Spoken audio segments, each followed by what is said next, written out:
Il était une fois, dans une petite ferme au cœur de la forêt, une maman chèvre qui vivait heureuse avec ses 7 petits chevreaux. Les 7 chevreaux étaient tous adorables, on aurait dit de petites peluches. La maman chèvre, comme toutes les mamans, aimait ses petits de tout son cœur.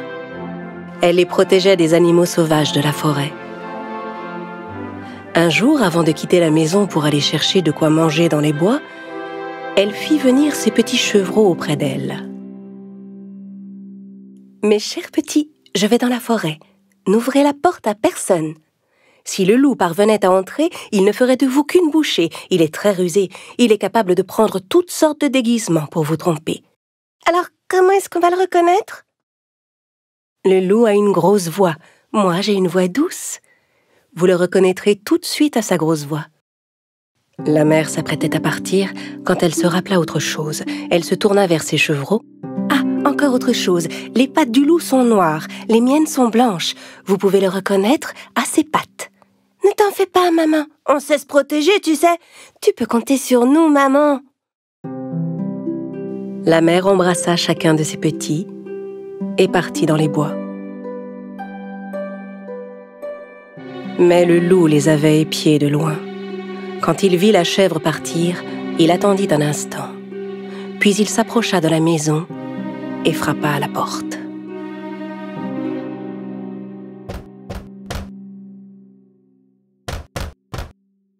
Qui est là ?»« Ouvrez la porte, mes petits. C'est votre maman, je vous rapporte de la bonne nourriture. » Mais les chevreaux reconnurent immédiatement la grosse voix du loup. Sans ouvrir la porte, ils crièrent « Tu n'es pas notre mère! Sa voix est belle et douce. Toi, tu as une grosse voix. Tu es le loup, on le sait, on ne se laissera pas avoir. » Le loup était furieux de ne pas avoir réussi à duper les chevreaux. Il alla acheter un morceau de craie dans un magasin et le mangea. Avec la craie, sa voix paraissait plus douce. Il retourna à la maison des chèvres et frappa à la porte. Cette fois, le loup parla de sa plus douce voix. « Mes chers petits, ouvrez la porte, c'est moi, votre maman. Je rapporte de la forêt de la bonne nourriture pour vous tous. » En entendant la voix adoucie du loup, les petits chevreaux pensèrent qu'il s'agissait bien de leur mère cette fois-ci. Mais avant d'ouvrir la porte, l'un d'entre eux cria « Non, attendez, regardons d'abord ses pattes sous la porte. » Évidemment, quand les petits regardèrent sous la porte, ils virent les grosses pattes noires du loup. Ils s'écrièrent à nouveau sans ouvrir « On ne t'ouvrira pas la porte. Les pattes de notre mère ne sont pas noires comme les tiennes. Elles sont blanches. Tu es le méchant loup. » Encore plus en colère, le loup s'éloigna. Cette fois, il se rendit à la boulangerie. Le boulanger fut très surpris de voir le loup arriver chez lui. « Eh oui, je suis devenu végétarien. Désormais, je mange des pâtisseries. Vous auriez un peu de farine, s'il vous plaît ?» Le loup sortit de la boulangerie avec un sac de farine sous le bras. Quand il arriva près de la maison, il ouvrit le sac et versa la farine sur ses pattes. Ses pattes étaient maintenant toutes blanches. Le loup rusé vint frapper à la porte pour la 3e fois. « Mes chers petits, ouvrez la porte, c'est votre maman. Je rapporte de la forêt de la bonne nourriture pour vous. » « Montre-nous d'abord tes pattes, pour qu'on sache si tu es notre mère. » Le loup montra ses pattes couvertes de farine. Voyant les pattes toutes blanches, les chevreaux pensèrent que c'était leur mère et ouvrirent la porte. Et que virent-ils alors? Le loup se tenait là, juste devant eux. Les pauvres chevreaux ne savaient plus quoi faire. Ils se mirent à courir dans tous les sens en hurlant. Ah! Ah! Vous perdez votre temps. Je vais tous vous attraper. Ah! Un petit chevreau se cacha sous la table. Le 2e se glissa dans un lit. Le 3e sauta dans le poêle. Le 4e se réfugia dans un placard. Le 5e s'enferma dans l'armoire. Le 6e se cacha derrière le rideau. Et le 7e trouva refuge dans la grande horloge du salon. Ah! Mais le loup était rapide et rusé, et il les débusqua un à un de leur cachette. Inutile de courir, reste là. Je vous aurai tous, ça suffit. Ah! Ah! Ah! Le seul qu'il n'avait pas trouvé était celui caché dans l'horloge. Mais comme il était rassasié, il renonça à le chercher et s'en alla. Il y avait une grande clairière à quelques mètres de la maison. Le loup alla s'allonger sous un arbre pour y faire la sieste. Il se mit à ronfler.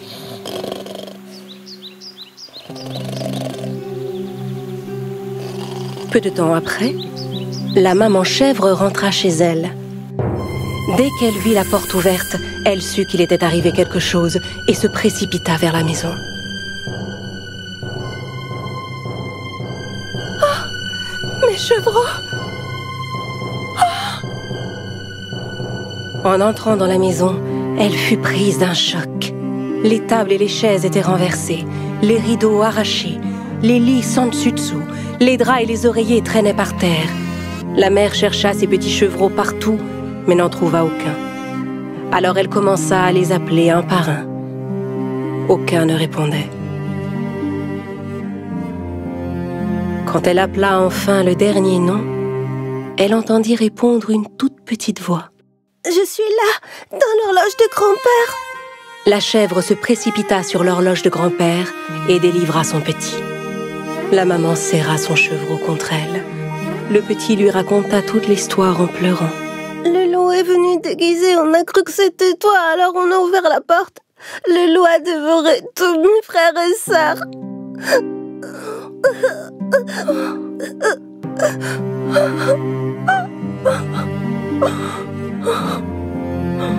La mère était bouleversée. Elle pleura longuement ses petits. Puis, avec le seul enfant qui lui restait, elle sortit et se dirigea vers la clairière. Elle finit par trouver le loup qui dormait sous un arbre. Il ronflait si fort qu'il en faisait trembler les branches.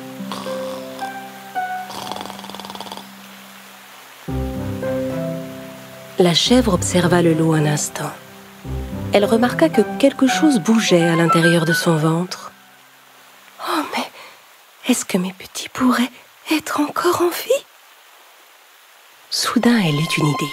Elle dit à son petit « Va chez nous et rapporte-moi une aiguille, du fil et des ciseaux. » Pendant que le petit filait à la maison, la mère ramassa par terre 6 gros cailloux. Un instant plus tard, le petit revint avec du fil, une aiguille et une grande paire de ciseaux. Avec les ciseaux, la chèvre ouvrit le ventre du loup. Aussitôt, elle vit apparaître un de ses petits, bientôt suivi par les 5 autres. Ils étaient tous sains et saufs. La maman avait enfin retrouvé la joie, et les petits se serrèrent contre elle avec bonheur. Maman, tu nous as sauvés! Maman, t'es de la chèvre! Ils étaient tous fous de joie. Mes petits chevreaux, vous êtes là! La chèvre déposa délicatement les cailloux qu'elle avait ramassés dans le ventre du loup. Puis elle recousit le ventre avec le fil et l'aiguille. Le loup dormait si profondément qu'il ne sentit rien. Il ne bougeait même pas. La maman et ses petits s'enfuirent rapidement. Quand il se réveilla, le loup se leva. Il avait mal au ventre. Il se dit qu'il avait dû manger trop de petits chevreaux. Et comme son ventre était plein de pierres, il avait très soif. Il alla à la rivière pour boire de l'eau. Mais tandis qu'il marchait, les cailloux se heurtaient les uns contre les autres. J'ai le ventre tellement plein et lourd. C'est comme si les chevreaux étaient tous devenus des pierres. Il voulut se baisser pour boire à la rivière. Mais les pierres étaient tellement lourdes qu'il perdit l'équilibre et tomba dans l'eau. Oh, oh, à l'aide! Vite, quelqu'un! Au secours, je me noie! Venez m'aider! Oh! Il avait beau appeler à l'aide, personne ne vint le secourir. Ne pouvant supporter le poids de ses cailloux, il finit par s'enfoncer dans les profondeurs de l'eau. Alertés par les cris, la chèvre et ses petits accoururent à la rivière.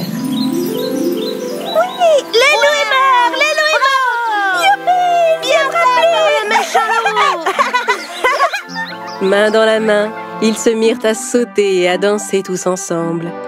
À partir de ce jour, la chèvre et ses petits vécurent heureux et en paix dans leur petite maison au cœur de la forêt.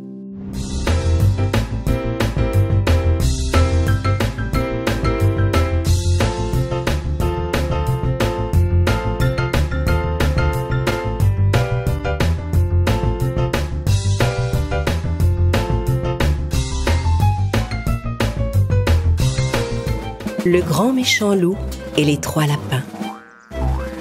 3 petits lapins trouvèrent un jour une énorme carotte dans la forêt. Waouh! Regardez ça! Je l'ai vue en premier! Non, je l'ai vue avant! Cette carotte est à moi! Je suis désolée pour vous! Oh, mais moi aussi, je l'ai vue, cette carotte! Les 3 lapins discutèrent un long moment. Puis l'un d'entre eux eut enfin une idée. On n'a qu'à aller de l'autre côté de la forêt et revenir ici en faisant la course. Le premier arrivé pourra prendre la carotte. Mais ils n'arrivaient pas à choisir comment faire cette course. Moi, je peux courir très vite. Et moi, je suis très forte en saut.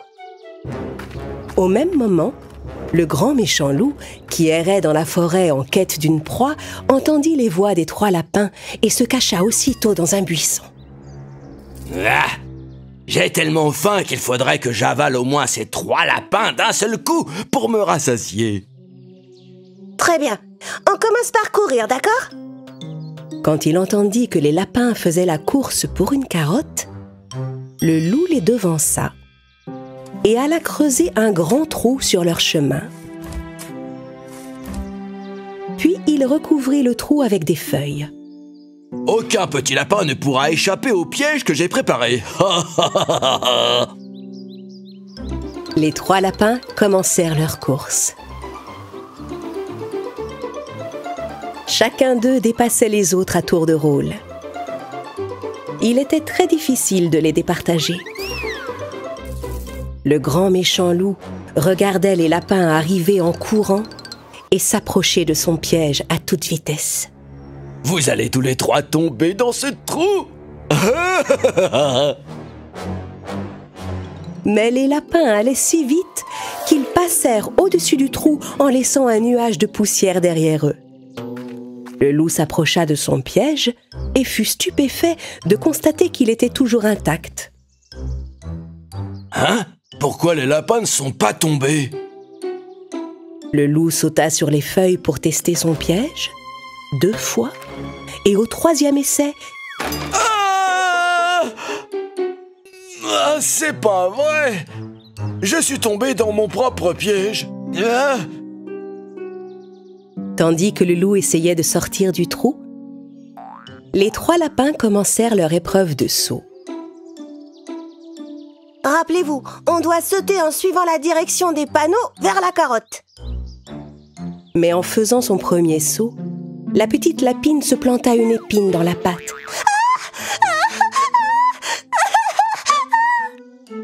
Je ne peux pas sauter avec cette épine dans la patte. Pendant que les lapins venaient en aide à leur ami, le vilain loup changea la direction des panneaux sur le chemin.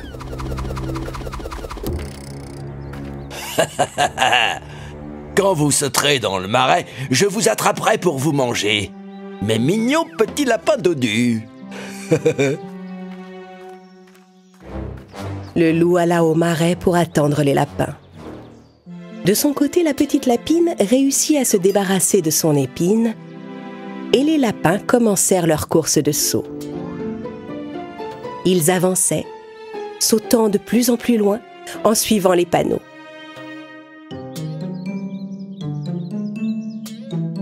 Au bout d'un moment, ils arrivèrent à un croisement. 2 panneaux indiquaient des directions différentes pour rejoindre la carotte et ils ne savaient pas auquel se fier.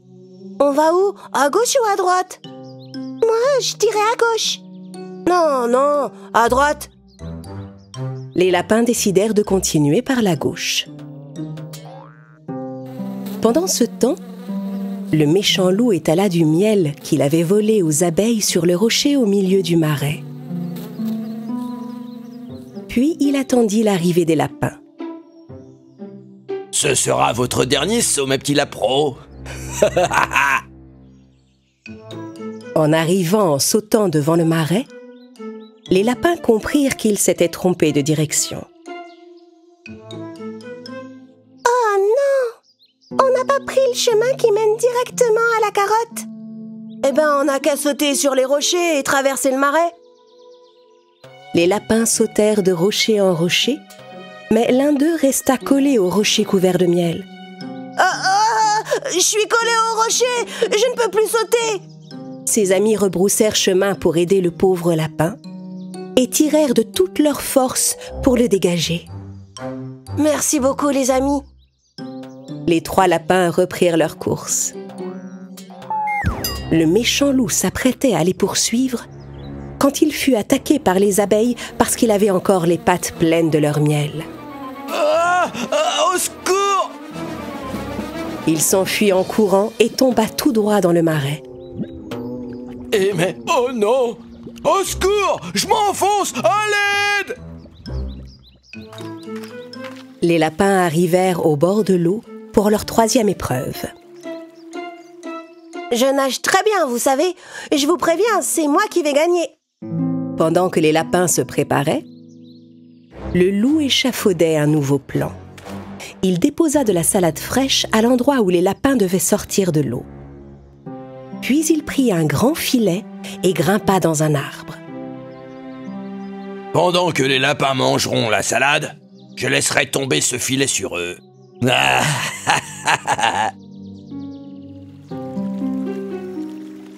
Les lapins commencèrent leur course de natation. Dès que l'un prenait l'avantage, un autre le dépassait aussitôt. Finalement, les 3 amis atteignirent l'autre rive en même temps. Ils virent les belles feuilles de salade posées devant eux et commencèrent à manger avec gourmandise. Au moment où le méchant loup s'apprêtait à leur lancer son filet du haut de l'arbre, une cigogne qui passait par là agrippa le filet par mégarde et entraîna le loup avec elle. Non! Laissez-moi descendre vite! Les lapins étaient revenus tout près de l'énorme carotte. Ils s'élancèrent vers elle dans une dernière course. Mais en réalité, c'était le loup déguisé en carotte qui les attendait à l'arrivée. Cette fois, vous allez atterrir tout droit dans ma bouche, mes petits lapins. Le loup attendait les lapins la bouche ouverte et les yeux fermés, quand un fermier s'approcha, intrigué par la taille de cette immense carotte. Waouh! Cette carotte est énorme! C'est incroyable! Le fermier emporta la carotte géante sans se rendre compte que c'était un loup déguisé. Ah! Repose-moi! Je ne suis pas une carotte! Je suis le méchant loup! Le grand méchant loup! Tu m'entends? Pour leur dernière course, les lapins franchirent la ligne d'arrivée tous en même temps. Ils avaient tous les 3 gagné. Décidément, on est arrivé à égalité à toutes les épreuves. Alors on a tous gagné le droit de partager la carotte géante. Oui, mais elle est où cette carotte? En cherchant un peu plus loin, les lapins retrouvèrent la vraie carotte que le loup avait cachée. Et tous ensemble, ils se régalèrent de leur festin. Parce que rien n'est plus important que l'amitié, et rien n'est meilleur que ce que l'on partage avec ses amis. L'affaire du loup et des 3 petits cochons. Un jour, les habitants de la forêt se rassemblèrent pour assister à un procès. Presque tous les animaux étaient là. La greffière du tribunal était Dame Poule, qui prenait des notes sur chacun des plaignants pour être sûre de ne pas faire d'erreur. Sur la feuille devant elle était écrit « Affaire des 3 petits cochons contre le grand méchant loup ». Tout le monde attendait avec impatience l'arrivée du perroquet. Parce que dans le tribunal de la forêt, c'était lui qui devait juger qui avait tort et qui avait raison. Au bout d'un moment, le plus gros animal de la forêt, un éléphant, amena les 3 petits cochons. Snouf, Snaf et Sniff sautèrent du dos de l'éléphant et s'installèrent à leur place. Un autre éléphant amena le grand méchant loup sur son dos. Les animaux de l'assistance étaient effrayés de voir le loup. Enfin, le juge perroquet arriva à son tour pour présider la cour. Il se posa sur une souche au-dessus de tout le monde. Tous les animaux le saluèrent avec un grand respect. Bonjour, mes chers amis. Vous pouvez vous installer. Tandis que le perroquet lisait les notes que lui avait données la poule, la maman des 3 petits cochons prit la parole. Monsieur le juge, Monsieur le juge, le loup, ici présent, a voulu manger. Mes chers enfants, Ne parlez pas sans autorisation.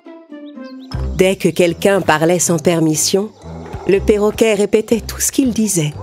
La seule chose qui pouvait l'arrêter était de boire de l'eau. Silence, je vous prie. Bien.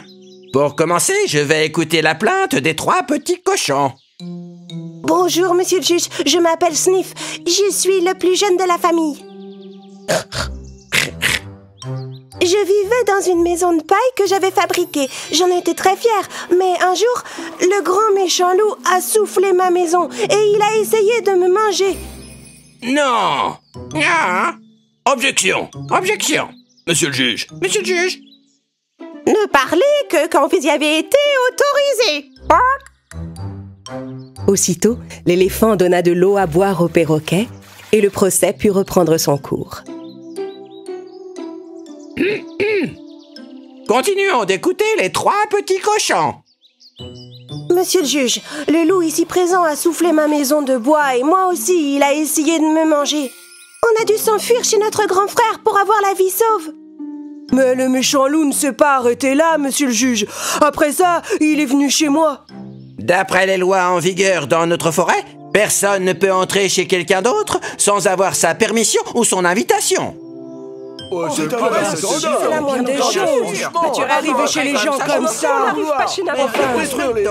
Le perroquet donna sur la table un grand coup de maillet pour obtenir le silence. Silence! Tout le monde a le droit de s'exprimer équitablement, mes amis. Nous allons donc écouter maintenant la version du loup. Avant toute chose, je tiens à saluer tous les animaux présents. On parle souvent de moi comme du grand méchant loup. Mais je vous assure qu'en réalité, je suis un très gentil loup. Les loups qui dévorent les plus faibles ne sont pas gentils. Les loups qui dévorent les plus faibles ne sont pas gentils. Ne parlez jamais avant qu'on vous en ait donné la permission. Le perroquet but une gorgée d'eau et le loup raconta sa version des événements. Le jour où ce regrettable incident est arrivé, je me suis levé très tôt le matin. Puis j'ai pris un bon petit déjeuner chez moi. Qu'est-ce que vous avez mangé exactement? J'ai mangé de délicieuses fraises avec des feuilles de châtaignier bien croquantes, monsieur le juge. Ensuite, je suis allé me promener dans la forêt. C'est là que j'ai vu la maison de paille du petit cochon Sniff. La maison n'avait pas vraiment l'air solide. J'ai eu peur que la maison s'effondre et que le petit cochon se retrouve enseveli sous la paille. Alors, je me suis approché de l'entrée et j'ai dit au cochon que sa maison n'était pas assez solide. Comme il ne me croyait pas, j'ai dit « Je peux détruire ta maison rien qu'en la soufflant. Tu veux que je te montre ?» Et vous avez soufflé si fort que vous avez détruit sa maison, c'est ça? Oui, monsieur, pour prouver à ce petit cochon qui refusait de me croire que sa maison n'était pas assez robuste. C'est alors que j'ai remarqué une petite cabane en bois un peu plus loin. En m'approchant, je me suis rendu compte que cette maison n'était pas solide non plus. Et cette fois, il y avait 2 cochons en danger à l'intérieur. Oui, c'était ma maison. Et c'est parce que mon frère a eu peur de toi qu'il est venu se réfugier chez moi. Qu'il est venu se réfugier chez moi. Allons, cessez d'interrompre les autres. Désolée, Dame Poule. Continuez votre histoire, loup. Écoute, cette cabane n'est pas assez solide. Je vais souffler dessus et ta maison sera détruite. Je lui ai dit ça par la fenêtre. Puis j'ai soufflé. Et la maison de bois s'est effondrée. Donc, vous avez aussi détruit cette maison pour montrer au petit cochon qu'elle était trop fragile. Oui, monsieur le juge. Les cochons pensent que vous avez détruit leur maison pour les manger. Oui, monsieur le juge, ils voulaient nous manger. Le perroquet voulait réfléchir un moment à ce qu'avaient dit les petits cochons et à ce qu'avait dit le loup. Pour cela, il s'envola dans le ciel et alla se poser sur un nuage. C'est là qu'il réfléchissait le mieux. Pendant ce temps, les animaux échangeaient leurs impressions sur qui avait tort et qui avait raison. Je pense que les petits cochons ont dit la vérité. Je n'ai encore jamais vu le loup rendre service ou se montrer gentil. Moi je crois que c'est le loup qui dit la vérité. Pourquoi il aurait voulu les manger s'il avait déjeuné, hein? Oui, c'est vrai ça. Il ne devait pas avoir faim. Finalement, le perroquet prit sa décision et redescendit de son lieu de réflexion. Il revint se poser sur sa souche.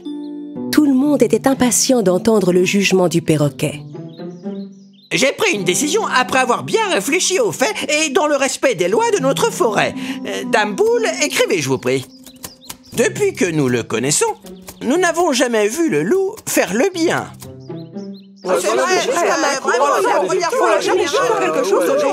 Mais ça ne veut pas dire, évidemment, qu'il est incapable d'être gentil.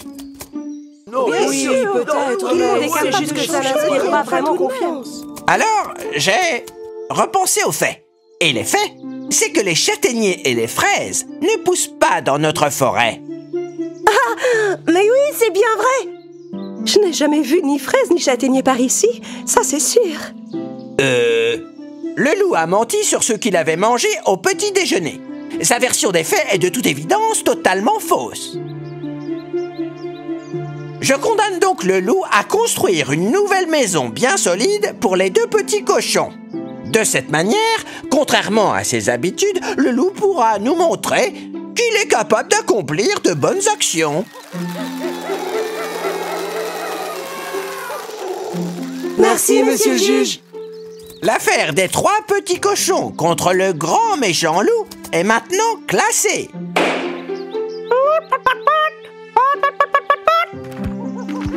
Par ses mensonges, le loup avait démontré qu'il s'était mal comporté. À partir de ce jour, tous les animaux vécurent en paix, en respectant les règles de la forêt.